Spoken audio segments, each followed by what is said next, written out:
Would you be comfortable living in a house that someone else had the key to?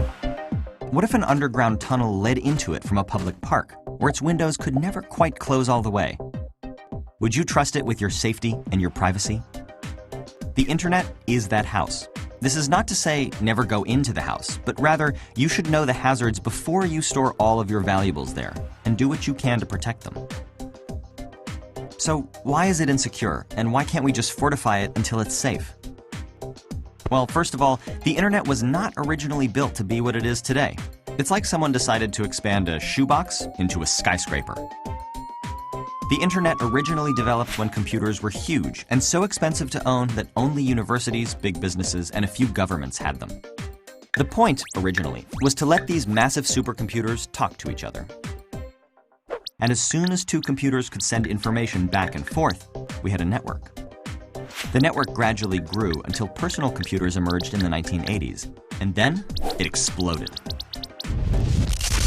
Soon, people were not just talking to each other, but also exchanging money, playing games, reading news, shopping, and doing everything we associate with the internet today.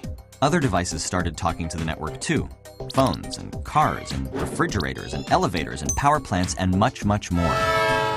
But the ease of all those devices talking to each other came at a price: security. One computer could send another instructions to delete everything on it or take it over. We call these viruses and malware. Or one person could steal another's identity by guessing, cracking, or extracting a password. Vulnerabilities such as these will never completely go away because they're built into the internet's very architecture. Criminals use them to steal billions of dollars, governments use them for surveillance, and hacktivists use them to further their political goals.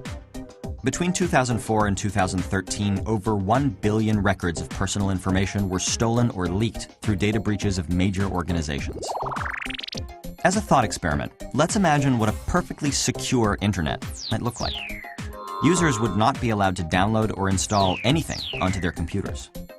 All internet traffic would be monitored and regulated by bots and humans, massively limiting the number of websites you could visit.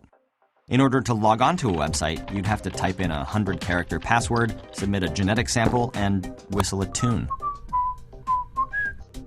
The servers that hold data would be kept in heavily armed fortresses on the moon. And even with all these safeguards in place, some clever hacker would almost certainly still find a way in.